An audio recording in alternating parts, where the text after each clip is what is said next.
Today I'll show you the 3-door at one place. See, this is a high-speed door. Just we finished the installation.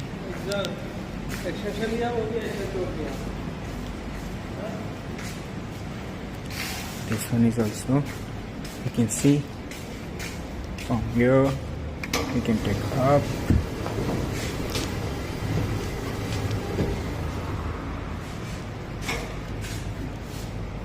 From here you can take down. This is the second, and this is the third one, high speed door. And the same place we fix this transparent overhead door. You can see this.